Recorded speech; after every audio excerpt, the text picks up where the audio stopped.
instituting photo ID laws that on the surface sound good. If you poll the average American, they'll say, yeah, well you have to show your photo ID. But in practice, it turns out that for seniors and for poorer folks, that's not always easy to do.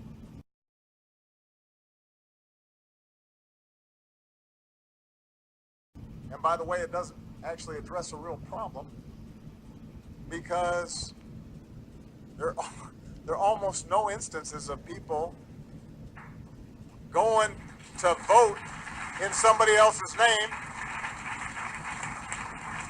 It's just not it turns out it's just not a common crime.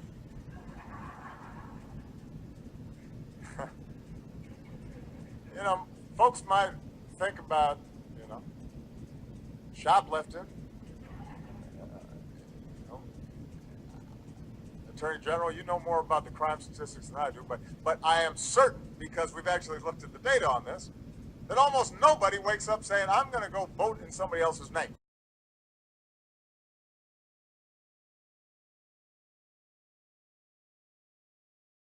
Actually looked at the data on this, that almost nobody wakes up saying, I'm going to go vote in somebody else's name.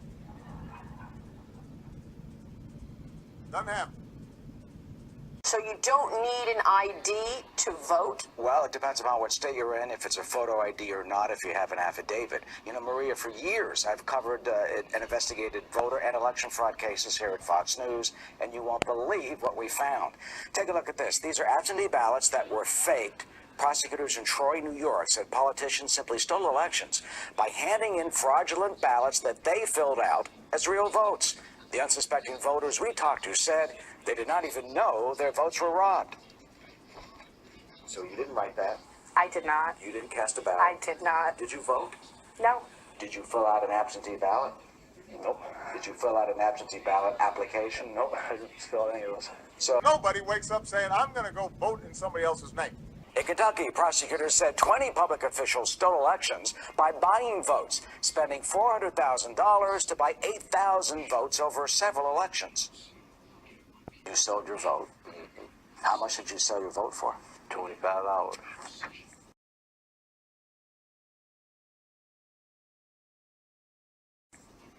Well, in Cincinnati, veteran poll worker Hillary Richardson was charged with voting in the 2008 and 2012 presidential election not once, but 2 and 3 times. She pled no contest to 4 counts, including voting for her sister, who had been in a coma for a decade. Nobody wakes up saying, I'm going to go vote in somebody else's name. In Pennsylvania, 7 election officials have been hit with election fraud charges just in the last year and a half, from cases of illegal voting to tampering with voting machines and adding phony votes. It's just not it turns out it's just not a common crime.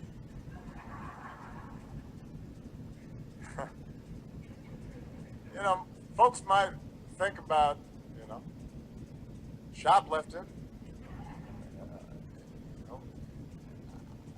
Attorney General, you know more about the crime statistics than I do, but I am certain, because we've actually looked at the data on this, that almost nobody wakes up saying, I'm going to go vote in somebody else's name.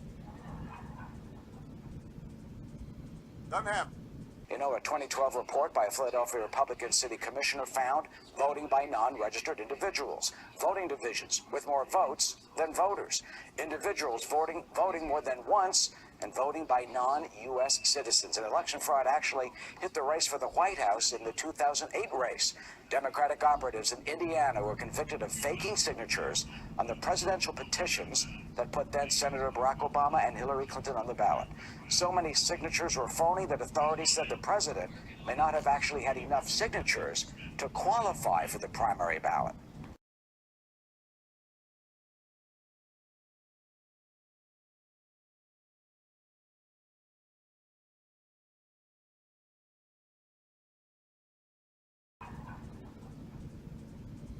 Doesn't happen.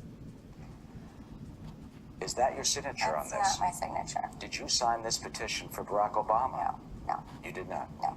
I did not sign for Barack Obama. So someone forged this? That's correct. Nobody wakes up saying, I'm going to go vote in somebody else's Well, race. so this is how it works in Indiana. It is unbelievable. You need 500 signatures from each congressional district in Indiana. In South Bend, President Obama qualified with 534 signatures. The prosecutors said 100 to 200 signatures were faked, so that brings the Obama number down below the legal number that he needed to qualify. The prosecutor told me, had this been caught at the time, Maria, the president probably would not have qualified for the ballot and would have been bounced from that primary ballot. But all this fraud wasn't caught until 3 years after the election. This is unbelievable.